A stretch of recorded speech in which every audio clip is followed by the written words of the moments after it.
Today, we are meeting an entrepreneur with 25 years of hands-on industry experience who now helps others navigate similar journeys by sharing the practical strategies that brought her success. There's a fear that creeps in, and quite often that fear is confirmed by somebody that has no experience in business at all. No one knows the business the way the owner knows the business. Don't necessarily wait for some expert to tell you. You are the expert in some circumstances, and go with your gut. No unicorns, no brands, just hardworking people who built their business from the ground up, sharing their experience so others can learn. Presented by Larissa Feeney from Kenore. This is Real Business Conversations. That's just what we do. Hello, I'm Larissa Feeney, CEO and founder of Kenore Finance and Business Services. Steering a business through tough times is never easy, but today's guest shows how innovation in training and people development can turn challenges into new opportunities. We'll explore what it takes to build resilience, create scalable systems, and stay focused on sustainability and customer value, even during periods of uncertainty. It's a pleasure to welcome the CEO of FM Services and founder of Bright Academy, Annette Houston. Hello, Annette. Hey, Larissa, how are you? Thank you so much for having me. Annette, gosh, there's so much that I can talk to you about. I suppose where to start? Tell us about the beginning of the journey, because you joined a family business. Mm-hmm. So could you maybe talk to us about the origins of that business, when it started and who started it? Sure, no problem. The business started in April 1994, so 31 years ago past there in April. It was founded by my mum and dad, Fintan Houston and Mary Houston, which is where the F and the M came from in FM Services groups. People think it's for facilities management, and that kind of came later in the business journey, but it was originally set up. It was their business, and I worked there part-time while I was still at college. I was actually still in secondary school, just tailing off my leaving cert whenever the business was set up. So initially, the business came about as an idea from my dad, who would be the entrepreneur. Mum would have been the grafter and the person responsible for making sure everything gets done, and Dad would have been the ideas person. But essentially what happened was Dad had a brain hemorrhage when he was in his early 30s, and it resulted in his needing to completely reskill. He suffered a lot of illness as a result of that brain hemorrhage. So he was working with the National Rehabilitation Board and training to be a printer. And they opened a new office on the Port Road, and he was in there, and he was happened to be talking to the manager in there at the time. And he was like, God, I can't get a cleaner anywhere. He says, I'm trying to get a cleaner for this new office. Dad volunteered my mum. And that's how... That was good of him. That's how the company started, yeah. So the first kind of contract they had was that National Rehabilitation Office, which is now Corla, and that is still in our client base today. That office is still there, 31 years later. I joined the business from day dot, so when he volunteered Mum, he volunteered me as well. My first kind of proper role there was my first paid role. I worked as a machine operator in Dunn Stores, and then I went on to work with the industrial team, and I would have been everything from a sandblaster to a window cleaner to a boat repair person. You name it. I've probably done every job that you can think of in the company.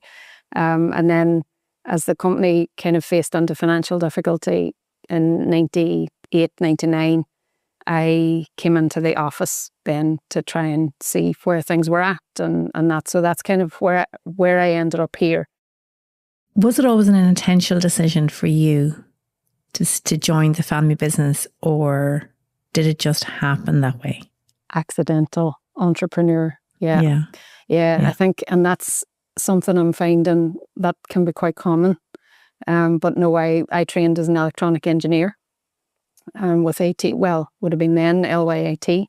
I never worked in that field. I came into the business, and it kind of, I enjoyed the type of work I was doing. I enjoyed the variance of all the different skills that I had to develop. Working in a family business was very challenging at times, but very rewarding in other ways. But as the business started to grow and we started to, expand into, different markets and bigger contracts and stuff, it was exciting as well. Yeah, I suppose I never intended to stay this long. But yeah, 31 years racked up there a few weeks ago. So, what do you think is unique about a family business compared to starting or joining another business? I suppose within a family business, there's a whole range of additional support that comes with being in a family business. You kind of have that understanding that things will get done, and you have the full support of the people that are there. And in my circumstances, in a way, it certainly felt like that. I know not all family businesses have the same experience, but that's the experience that we had. But the other side of that is there's no off button, so I didn't live with mum and dad while, as soon as I left school and went to college, I was kind of, more independent with my living. I was out on my own. So I used to hear my mum say all the time, it was like, from the minute I wake up in the morning to the minute I go to bed at night, it's like work, work, work. I work, and we talk about work when we're at work, and then we talk about work when we're at home. So it can be very challenging from that perspective, especially for people who live in the same house. I was a wee bit removed from that because I was living out on my own. I had the luxury of being able to go home and switch off. At the same time, there's a level of support there and a level of just understanding what goes on and what's needed that maybe doesn't exist for people who are in a business on their own. So I definitely felt like I was very well supported, especially in my younger years as a manager. Absolutely. And I would also add to that, the relationships as well, can make it sometimes more complicated, and sometimes it can make it easier, depending on the individual relationships within the family. Definitely. We made it all the way through to mum and dad left the business, and we remained intact and our relationships remained intact. But I know that's not the experience for many people. We definitely had our battles. Maybe me and my dad more than me and my mum. Me and my mum were very close. But me and my dad definitely had our battles, and I probably walked out more than once or twice, but he came back to go for me again. And what would be, just whenever you're on that topic, what would be your advice that you would give to others that are in that unique position? It is a unique position of being in a family business, because you're in it for 30 years and you've managed to transition from being a very young woman right through exiting your parents and still been there today. What would you advise?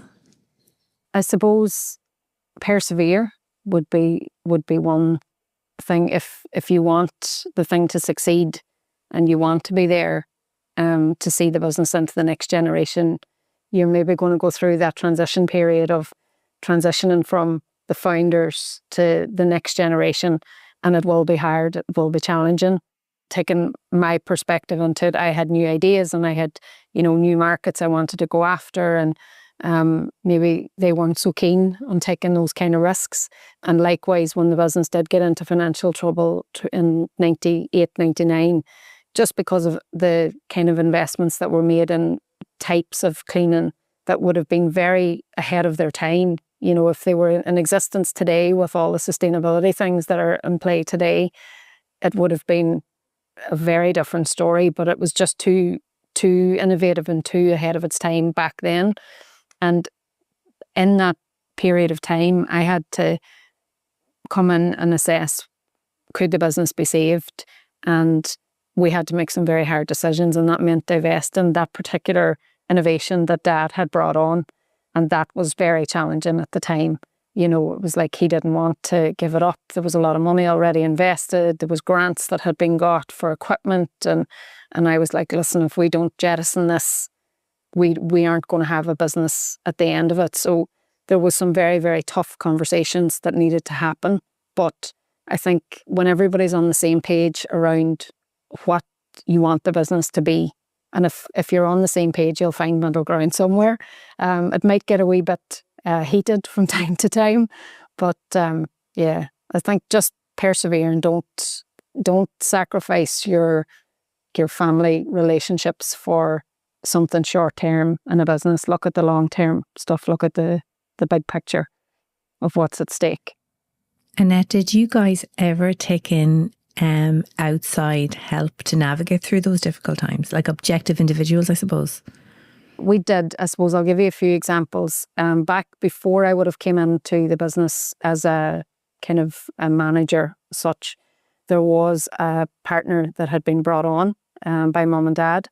It was somebody that they would have seen as more experienced in business than they were, but they had very different ideas of what they wanted the business to be. Ultimately, that didn't work out, and it ended up kind of exacerbating a problem that had been there anyway as regards the cash flow and, you know, all of that stuff. So it left things a little bit kind of up in the air for a few months till they got all that sorted out. And then they also would have had consultants that came in, or we would have had consultants that come in. And I think, again, knowing what you want the outcome of that to be, it's all great having a consultant come in and give you advice and help to steer you in the right direction. But unless you know what the outcome is that you want, it's very difficult to try and achieve that. We found, anyway, no one knows the business the way the owner knows the business, and no one knows the nuances that come with particular staff or particular clients, you know. And sometimes the advice that we would have received, definitely in the early days when we weren't sure how to extract the best from our consultants, I think it was our naivety more so than that they weren't able to provide a good service. It was down to us not understanding what we needed to get out of their expertise. So having a very clear idea of what you need to achieve, I think would be really important.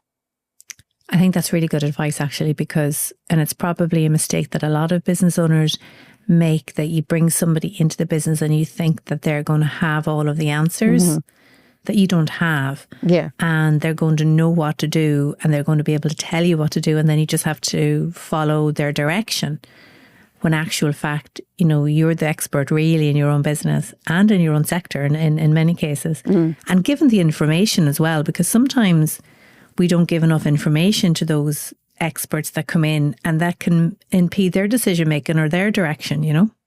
Definitely a mistake that I would have made in the past, and definitely as the company was much younger, we would have assumed that, you know, a business consultant coming in would have understood our sector and they would have understood the challenges that came. It was alien to me that they didn't understand the profit margins in our sector in single digits. You know, I was like, what do you mean you don't understand? We can't have 30% profit. Are you crazy? You know, this type of stuff where I would have assumed that they knew this. And again, that's not to say that what they're saying wasn't correct. But when you apply that thinking to a sector that just doesn't have that type of structure, it just doesn't fit in all circumstances. Yeah. Okay, so you've told us that you joined the business in the late 90s, mid 90s, and then you went into the back office as such and helped rescue the business and put it on steady the boat, I suppose, put it on a stronger footing.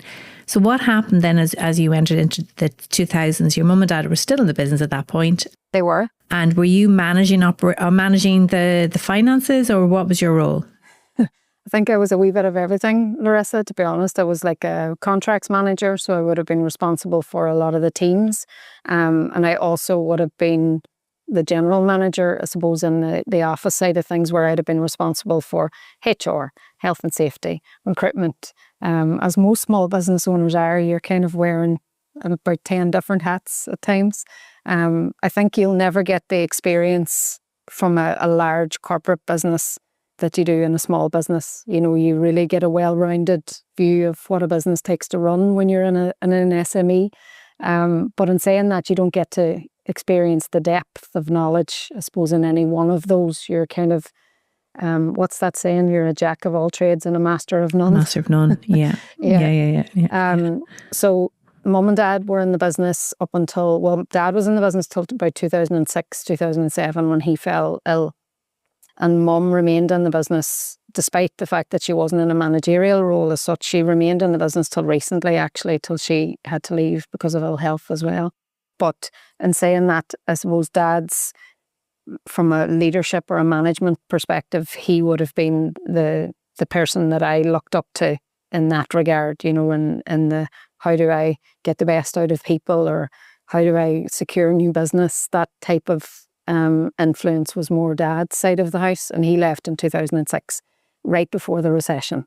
We did have a challenge actually prior to that, prior to him leaving, that I think a lot of businesses are probably facing today too, and that's around staff. In the early 2000s, things, I suppose, improved for a lot of workers in a lot of sectors, you know, job conditions and pay, and things were improving. The construction sector was booming, and it was really hard to get staff to come into our sector and do the type of work that we do. So we were crippled from a growth perspective in the 2002, 3, 4, those years, until the EU opened up to more countries and we started to have people coming here to work. So a lot of those staff that came from Poland, Latvia, they're still with us today. But we definitely wouldn't have grown as much as we did in those years from 2005 onwards without that decision being taken. I think at one stage we had myself, Mum and Dad, we generally didn't track our own hours too much. You know, as you know yourself, when you're in your own business, you don't tend to count your own hours. But I think there was like 2 or 3 weeks running where the three of us had clocked up like 110, 115 hours each, because we were trying to cover so much work because we couldn't get people hired. And at that point, could you get them hired and then they didn't stay because they left for better opportunities, or they weren't there at all? No, couldn't get them at all. Okay. There was no applications even coming in. And we could totally see why it was happening at the time. You know, you was kind of talking about the start of the construction boom, or the beginning side of the construction boom. So people were getting paid a fortune to go and work on sites, and you know, retail trade was going through the roof. There was loads of sectors that were booming, and likewise we were expected to grow with that. But you know, we were competing against industries that had way nicer conditions. The work was a lot less strenuous than it was, and the pay was better. So we really had a challenge, and it's something that I can see similarities with the problems people have today. There are, and the impact that it had on the business. You know, you probably had to turn down work or not go for work because you simply didn't have the staff. Yeah. And then once the borders opened up and you were able to hire, you were able to grow the business quite significantly. You know, in the lead into the recession, as I understand it. Yeah. So year on year, bar the kind of restrictions around hiring that we had in 2002 and 3, we kind of would have had between 20 and 25% growth year on year, right up till 2008.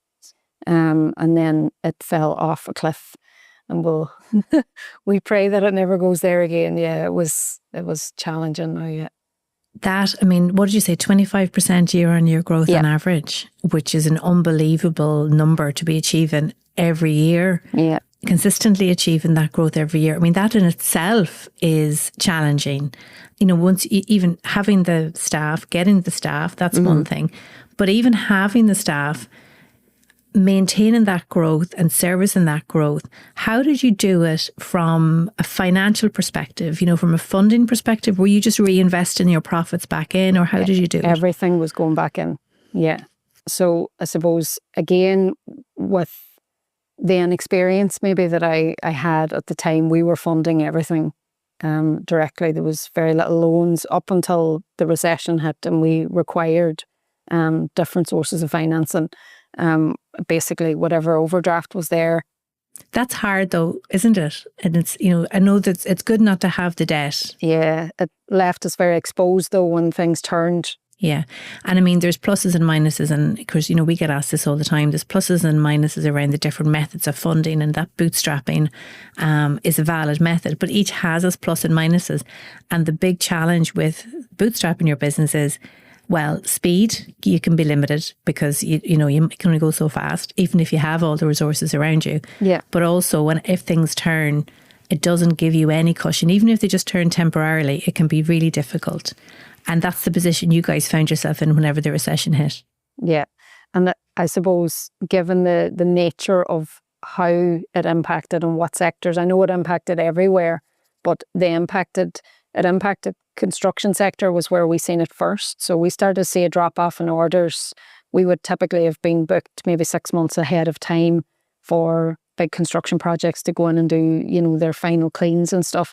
And around the end of 2007, I was looking ahead for 2008. I was like, God, that sector looking very quiet, And then we started to see, speaking to the network of people that we had and we were working with and going, what other projects have you coming up? And they were like, oh, when we finish this one now, that's it. We don't know where we're for next. And I was going, God, there just seems to be something. I didn't know what was coming. In hindsight now, it looked very clear. But at the time, I suppose nobody really panicked right in the moment. And you're looking in the late 2007 into 2008, nobody really panicked too much.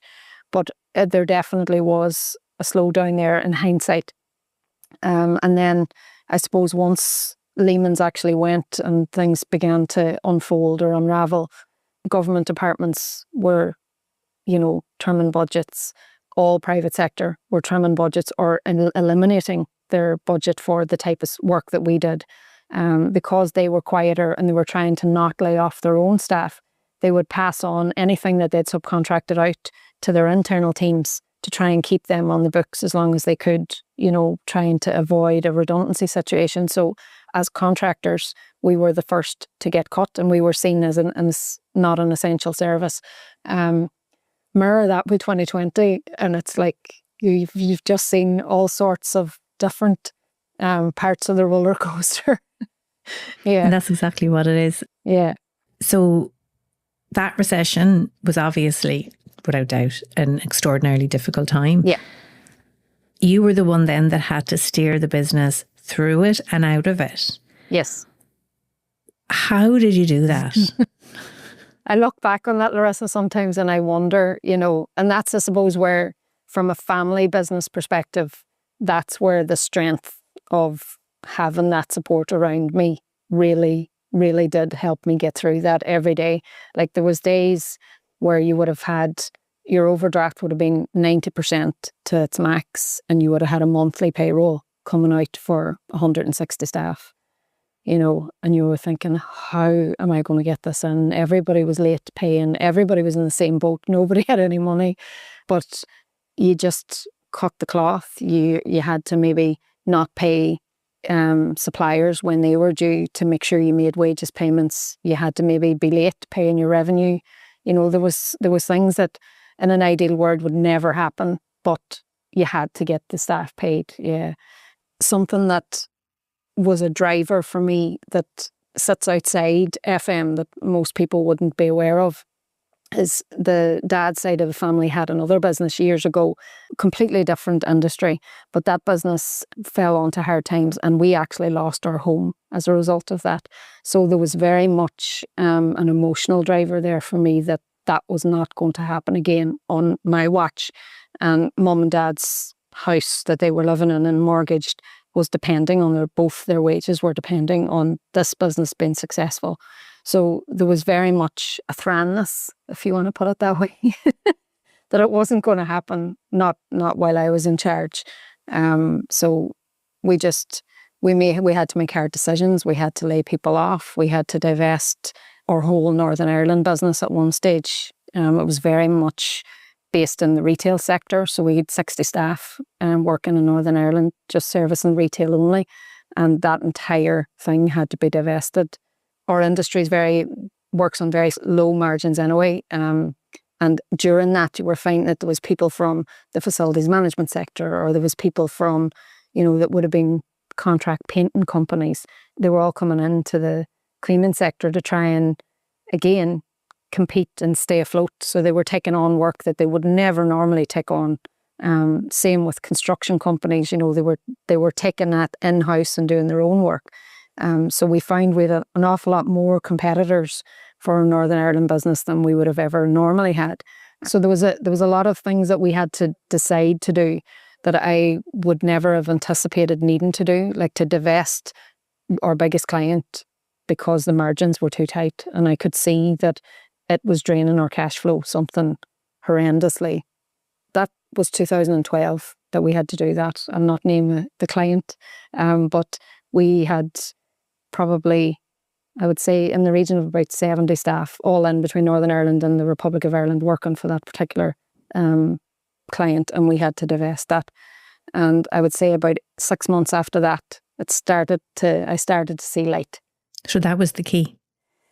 Yeah, and I know when I first went, Dad wasn't in the business at that stage, but I know when I went and I says, listen, I think I'm going to have to divest this, I'm going to have to pull the plug here. And he was like, you're crazy, like, what are you at? You know, all in jobs. And I was like, look, the jobs are, we work in an industry that operate under 2P, so the transfer of undertakings and protection of employees.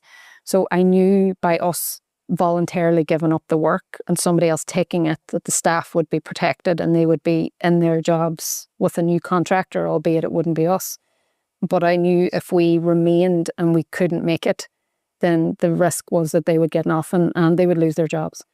And that's something that I wasn't willing to take the risk on. But see how you were able to think strategically about that piece of work, Annette, because what you've described is the money was there, the turnover was there. Yeah. But the margins weren't there. Mm-hmm. So, and they might have been slow payers or whatever as well, that would probably didn't help. But so that was draining, as you say, draining the cash flow. Mm-hmm. But that was a very brave decision, which is why your dad was probably, you know, advising you against it. Even in our own office here, like there was like complete bewilderment, I think would have been a good description from a few people. You know, they were like, why are you even considering this? But I knew, like, when you extrapolate out a problem 6 months, 12 months down the line, I was like, we might not be here in 12 months if we don't do this. You know, it's a very big risk, but it's the only decision that needs to be taken right now. As far as I was concerned, we had, you're right in the sense that they were a slow payer, but our staff were paid up to date. So they were being paid every week, or some of them every month. And we had maybe 90 days or 120 days from the client to come in. So I knew there would be an injection of cash once we stopped paying wages and that money was still to come in. Now, there was a risk that they wouldn't pay us, but you know, that was a much smaller risk. They did, obviously. Yeah. But that positive cash flow had an impact within about 4-6 months. I started to see the light, be able to sleep at night again. Yeah. Even the ability, because I've been there, right? I've been there where all you can see is the lack of cash, right? Yeah. And trying to even think next week, next month, trying to think anything beyond today is really, really hard. But you were able to see 4 months, 6 months ahead. So I think that's a unique trait, because not everybody can do that. What stood out to me about what you said in your description of the recession, those years, is your stubbornness, your belief. Actually, it's not stubbornness, it was your utter belief that this was going to work, that you were not going to be in the same situation as your dad's family had been years before. You were not going to put the family through that again, and it simply was not an option. This was going to work, and it did. It did, and it was tough. Like, I mean, we had to take pay cuts ourselves, mum, dad, and myself, and I had a mortgage myself to pay. You know, I had to take a second job outside of running this to try and make ends meet and make sure that you were able to continue paying a mortgage. And, you know, it was tough. And I think sometimes things get tough and you have to do things that you don't want to do. You don't see it as part of your job as a business owner to have another job doing fitness instruction and teaching fitness classes. But, you know, whatever it takes sometimes, but it was a fundamental belief. And I think, to be fair, that probably came from something much deeper than just FM. You know, there was historic stuff there that I can see now with the benefit of understanding self a little bit more and being a wee bit more self-aware. I now understand where that tranness comes from. Yeah. But I mightn't have known it at the time, you know, and people that were working with me might have thought, God, she is so stubborn, like what is wrong with her? But, can she not see the writing on the wall here? And, you know. Oh, I've been, when I went back to college in 2012 to 2014, I did the Innovation Leadership Masters at LYAT, it was at the time. And I remember many conversations in that time, especially in the first year. It's like, would you not just like close her up and do something else? But it was like, that was never an option. Not when there was family, not even just our own family. You know, a lot of the staff, even at that stage, the staff were with us 16, 18 years. And their families and their kids were in college and they had mortgages and car payments and stuff depending on us surviving. So it wasn't even just our own family. It was our work family, for want of a better word, as well. You know, everybody has an opinion of what you should or shouldn't do. You know, would you not just work less? Would you not just, you know, stop, give up the business or whatever the case might be? Yeah. But you got through that. Yes. And you have grown the business to probably bigger than what it was pre the recession. Yeah. Like at the end of the recession, at our lowest point employees wise, we were back down to around 35 employees, I think, and operating purely in Donegal, maybe a few small things outside of Donegal, but primarily it was all based here in Donegal. Now, at the minute, we're just shy of 200. If you take in all the Northwest, including Northern Ireland, and then Dublin as well. So anything that's on the road from here to Dublin is good. Yeah. And congratulations. That's an amazing journey, even from then, not to mention from the start. Maybe tell us a little bit about the company, what it looks like today and the services that you do. And I know that you've gone in different directions over the years. So maybe take us through that journey. Sure. I suppose the primary business now is commercial cleaning. We always did house cleaning, like right from the very beginning. And that actually saw us through a lot of the recession as well, you know, where we were taking on whatever work we could get. But in 2021 or 22, I think it was, we shut down the house cleaning side of things. So we purely focus on commercial now. At the minute, I suppose there's myself, there's a director of operations here. Underneath that director, there's about 15, 16 site managers or area managers that operate all the teams that basically work out on our client sites. So I suppose even with that amount of a team, we only have like 4 people at any one time working here in our office. It's a very small setup here, but like 99% of our people are out on the ground for our client sites. So we do everything from their janitorial, day-to-day maintenance cleaning, their deep cleans, their windows, their solar panels, their roofs, their grounds, all of the industrial stuff that happens. So the power washing, the roof gullies, construction cleans. We also have a pest and hygiene division. So over the years, we would have all the soft services that go along with cleaning in the big corporate office cleaning contracts or the government cleaning contracts would typically include maybe pest control or hygiene services.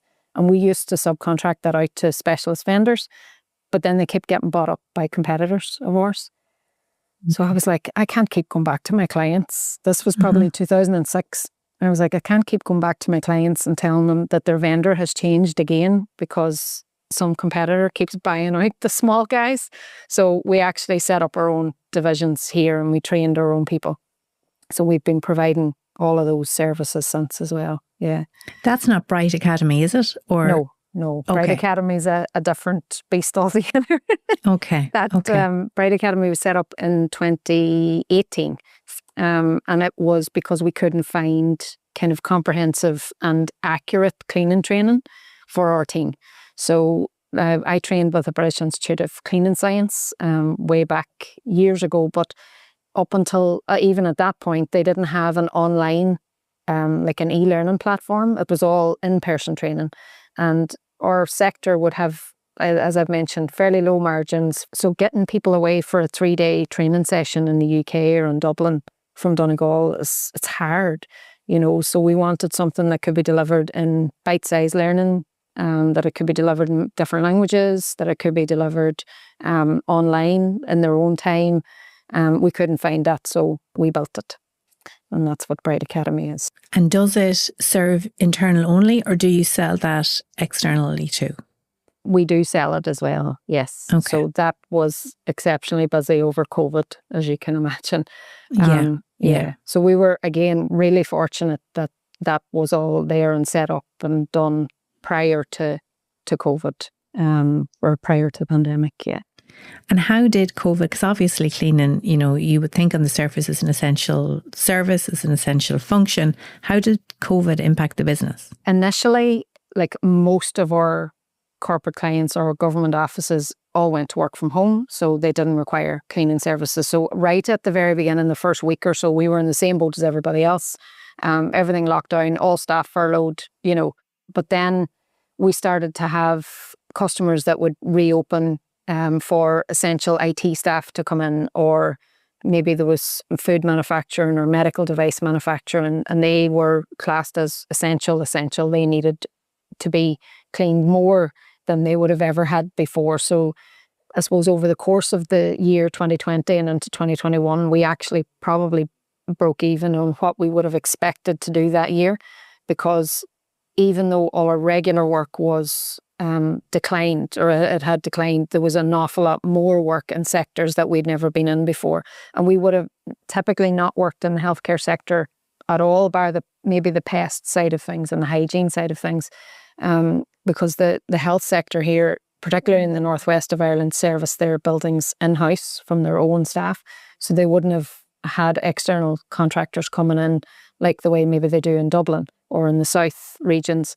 But they actually needed an awful lot more support during that time as well, because their own staff obviously had, the clinical and the operational areas to do. So the admin blocks and the corridors and all the places that weren't clinical areas were required to be done by vendors. So we actually ended up probably being ballpark. We were in and around what we would have expected to do that year on our normal growth trajectory, yeah. Annette, I remember hearing you talk at some event, and you talked about the pandemic and how you made a decision that was a little bit of luck, if I remember rightly. Just before the pandemic, did you buy, or whenever the pandemic was announced, did you buy a lot of stock? Yes. Oh my God, I can't even remember where I said that. I can't remember either. Yes, my lady in accounts here, Marie, she's been with us for 30 years. Marie came to me on, I think it was the 2nd or the 3rd of February of 2020, and she's like, "What the hell did you do?" And I says, what, plead ignorance, ask for forgiveness, not permission. I was like, "I don't know, what did I do?" She says, "The credit card payment for whatever subscription we had on the credit card at the time has bounced. The credit card is full." "Oh yeah, sorry, I forgot to tell you, I bought a load of PPE and disinfectant and stuff." "Why?" And I was like, "Oh, there's going to be a pandemic." And she's like, "What?" But we had been through bird flu, H1N1. And I remembered from that, I think that was 2012, I can't remember. No, 2009, sorry, 2009. And I remember at the time, it was like you couldn't get gloves, you couldn't get aprons, you couldn't get disinfectant, you couldn't get hand sanitizer, because the HSE have kind of a moratorium on everything that's available for the clinical sector. Okay. So before all that kicked in, I bought whatever was left on the credit card that month. I maxed it out on stuff. Yeah. The reason I remember it is because, and probably why it's always stuck with me, is because it points to the importance of instinct. And, you knew from your experience and from what you were hearing that there's a possibility that this was going to happen, and you made a decision, but you knew that the credit card was going to be maxed out, and it wasn't a major issue. Do you know this? At the time, I was so worried about kind of, would we be able to access PPE? Like back in 2009, everything was declining, and we didn't have maybe an awareness of how badly it would be needed and how important it would be to protect the staff that would be on the front line. But then in 2020, I did know, and it was like, I didn't even think of the consequences, I'm going to be honest. It was just like when that press conference happened with, what do you call the guy from the WHO from Sligo? Is it Mike Reid? Mike, yeah. So when he had the press conference and they declared it a public emergency or a public health emergency, it's like terminology has changed, I suppose, over the years, and that they were declaring it a pandemic at that stage. So it was like, right, this is going to get messy. And I remember we had a vendor in here the following week, and it was like a health and safety vendor, and I was asking, where was all their stuff for the pandemic, and what advice and all of that, and he was looking at me like, what is wrong with you? You've two heads. But I think everybody that's lived through this will have an awareness now of what to look out for. I was very fortunate that I was in this sector, and I had come through something that impacted our sector very badly in 2009, but it wasn't widespread. I was very lucky that I had the experience that I did have to maybe go and make those what seemed like crazy buys and crazy decisions, but they worked. You do have to trust sometimes, especially if you do have the experience. Don't necessarily wait for some expert to tell you. You are the expert in some circumstances, and go with your gut. Yeah, no, definitely. And I mean, something else that has been impacting your sector, and which you've also risen to in terms of a challenge, is sustainability. Mm-hmm. How have you integrated sustainability into your business model and accounted for it?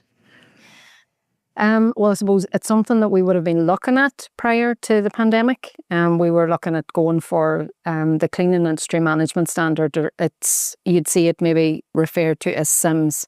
So it's a combination of ISO 9001, 14001, 45001, and then there's like an environmental bit that goes on the end called green building. And we had been trying to go for that since 2017, but it was just hard. It was really, really hard to get.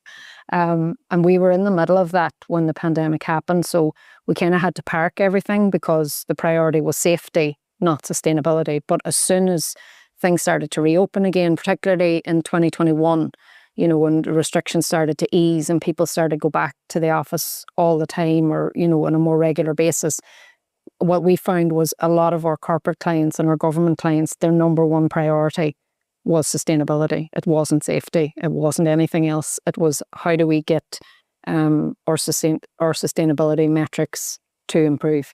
And because we'd been doing a lot of work on that prior, we were well set up to basically start giving them what they needed. So like all the paper that we would supply in to our customers are all eco-label paper. We brought on Tersano as an option for cleaning to remove chemicals from site.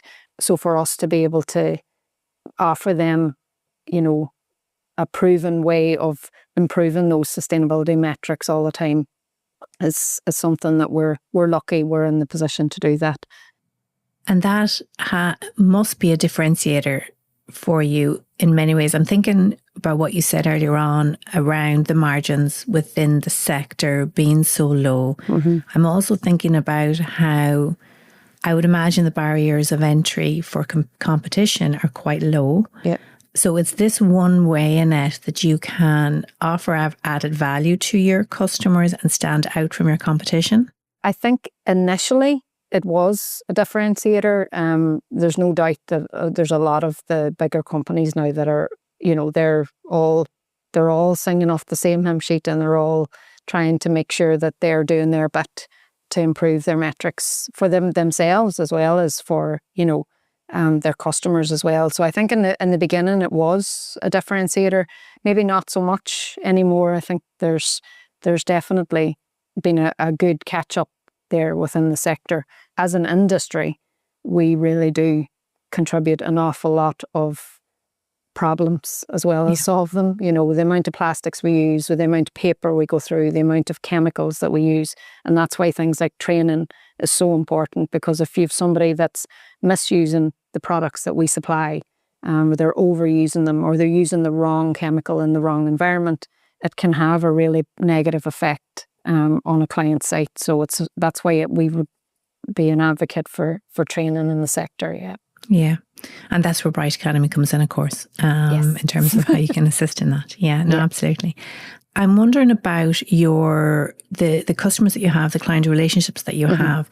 You've mentioned in particular the first customer that you ever had, the first client you ever had is still with you. So over 30 years later, in an industry like that, where the margins are so low, where competition is around every corner.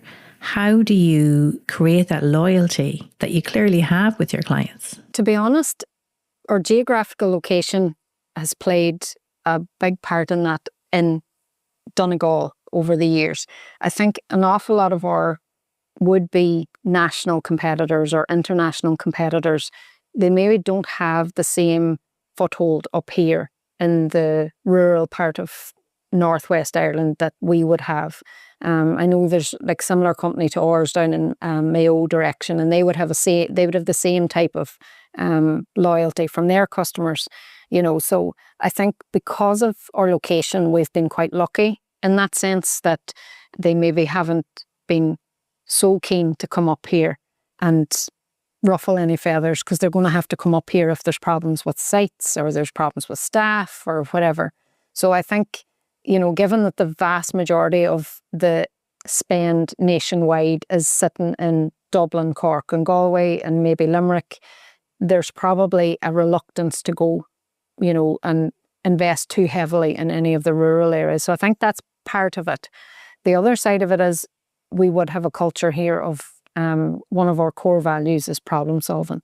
Okay. And that's basically an induction training. Our team are told there is no such thing as no. When a customer asks, you know, if you don't know the answer, just say you'll try and figure it out and come and ask somebody else. Come and ask some different team. Come and ask me. You know, escalate it up till you get a response that you can go back to the client with, but don't tell the client no. Or never ever tell the client that's not my job. Okay. Yeah. You know, yeah. It's no So matter it's what it embedded is. into the culture, really. Yeah. And while we try and stick to a core group of services, we generally would be very, very proactive in looking to see how we can solve client problems. So we would have client, you know, with our key clients, we would have meetings every month where myself or the operations director would sit on along with the team and just review the performance for the month. And one of the last questions we asked, is there anything else you need help with? And quite often it'll be some random thing that has nothing to do with the service we offer, but maybe we might be able to know somebody that can solve that problem. Okay. And I think over the years that has built a loyalty to where if they have a challenge, they'll pick up the phone to Annette or to the director and see, you know, can you help? So what you're talking about is, or what I'm hearing is relationship building with your clients. You're getting to know them as people and understanding their problems and trying to help out where you can. Just be a port of call, you know, and cultivate maybe that habit of checking, can you solve a problem? Maybe you can't, but, you know, even the act of offering and having a go at trying to help it definitely builds that loyalty where when things are needed, you're one of the first people they call. Now, if we think, whenever I look at your business and you've been leading that business for over 30 years, and I know you've invested a lot in your own development, self-development. How has your leadership style changed over that time? Or indeed, has it changed over that time? Oh, it has. Yeah. I wouldn't have worked for me. If I had to go back now and work for me when I was in the early years, like up till 2012, even 13, I wouldn't have worked for me.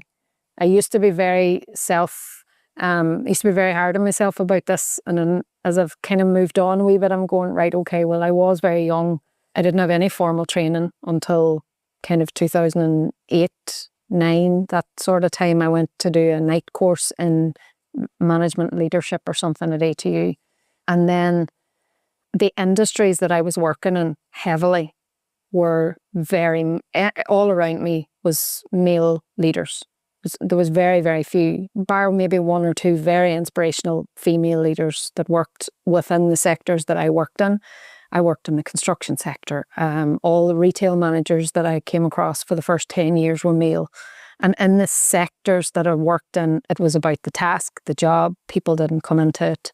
Emotions didn't come into it. Take your emotions away out the door with you, with your problem. So that's kind of what I seen, and that's what I was like myself.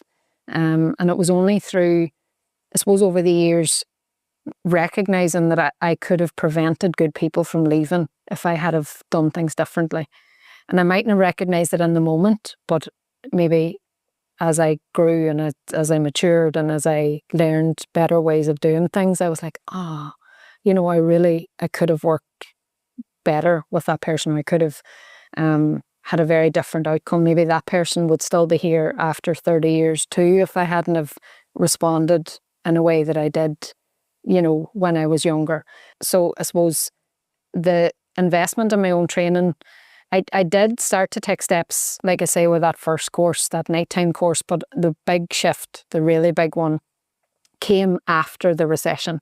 And I've often looked back at this, and that's probably one of the focuses of my own going back to college now. Was it going through the hard time of the recession, having a circumstance around me where I was required to have that level of self-awareness and resilience and all of the things, did that make me become more self-aware? And is that why the masters that I did in 2012 to 2014, did that land with much more impact because of what I'd gone through? Because I had been back and I did leadership training pre, everything going south, and it really didn't have that much of an impact.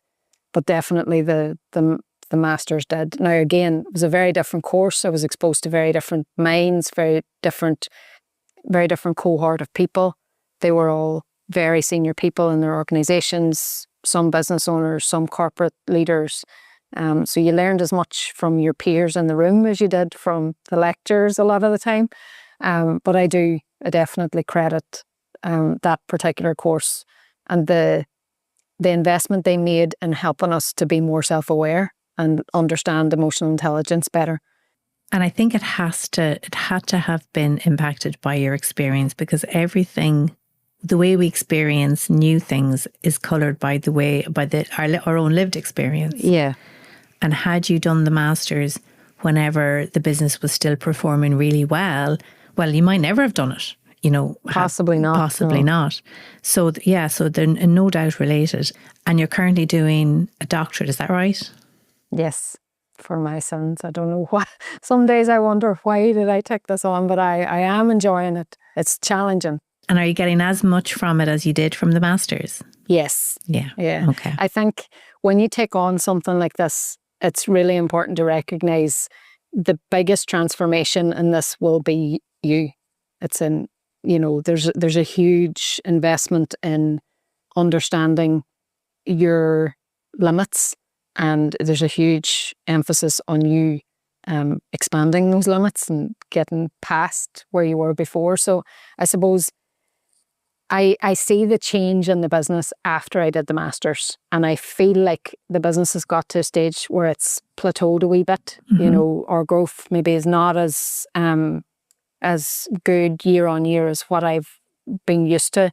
And there's lots of different reasons for that. But I think one of the things is maybe that the capacity and the understanding of what it takes to get to scale to the next level is not there yet. And that's something that I want to try and unpack and learn a wee bit more about. The other motivator for me is I want to have some sort of an impact on the industry as well. When I started the doctorate, my research area was more around how do we make our leaders more resilient? And that's totally changed. I see that the structural and systemic problems in our sector are requiring such high levels of resilience in the first place. And that's a systemic problem. It's not fair to ask the new and emergent leaders in the sector to be more resilient, to cope with the levels of stress in our sector. We need to look at the sector and see, why do we need to have that level of stress there in the first place? And given the levels of automation and robotics and stuff that are predicted for our sector for the next 5 years, and the decline in jobs within the sector because they're going to be replaced by robotics and stuff, that's worrying and challenging for leaders in the sector.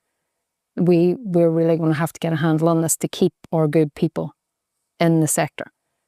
So it's kind of changed from being a how do we get them to be problem to how do we make the problem not such a big problem. Really interesting. Yeah. And it's fascinating the way that's changed in terms of your perspective and how you're looking at the challenge. Yeah. Annette, I could speak to you all day, but I have one last question. Go for it. can you give one piece of advice to somebody who might be listening to this podcast who has an idea or an ambition for a business? Okay, might be two pieces of advice. Absolutely. Okay, the first piece of advice is get your idea right and strategized or whatever in your own head, or use AI to help you, get it all nuts and bolts out, and then go to a professional, an agency or somebody that can help flesh all that out into a plan and get the wheels in motion on the plan before you tell anybody else what you're doing. And that's the second piece of advice. There's so many people out there that are not in the arena and they're not in a business owner's shoes. And they will say, sure, what are you doing that for? Or would you not just go and do a job somewhere else, Yeah. If this is something you really want, go and talk to a successful business owner. Go and talk to somebody who's walked that exact path, or an agency that supports people who want to walk that exact path. Obviously, you're going to need support from the people around you, but I would be really clear on a plan first before I would be sharing anything.